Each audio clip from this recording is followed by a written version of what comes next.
So you mentioned that in case there's like a dip in funding, you can dip into your corpus, yes. Can you dip into the corpus or only the income from the corpus? No, you can even dip into the corpus but not in the year of receipt of the corpus. That is the point. Otherwise it's meaningless that it has gone into the corpus. So there is nothing very sacred about a corpus in that sense. So if your financials clearly show that you are in the red, let us assume that you have a big corpus sitting over there, but your income is completely dried up. I mean, your interest, dividend, there's nothing in the bank, but you have to pay salaries to people. What do? What is your choice? I can take a loan.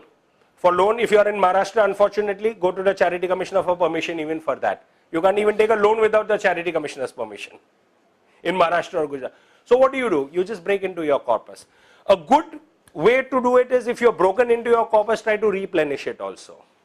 But that is not a requirement under law. If you are in the red, go into your corpus.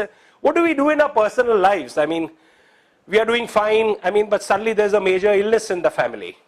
Okay, now what do? I can either take a loan from a friend, a bank, or I can break some of my FDs or my share, liquidate my shares. What we do in our personal lives, we can do in an organization.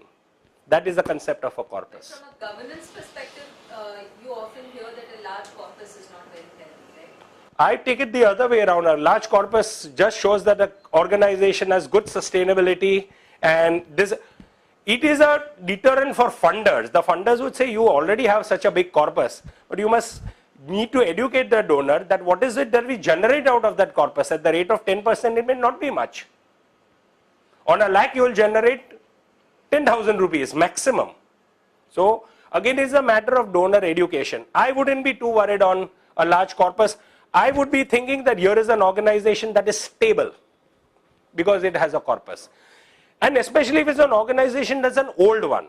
Now if you will say here's an organization that's just 5 years old and there are so many crores in its corpus, I would say, wow, do they really need money?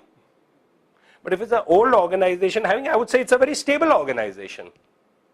It's a matter of perspective.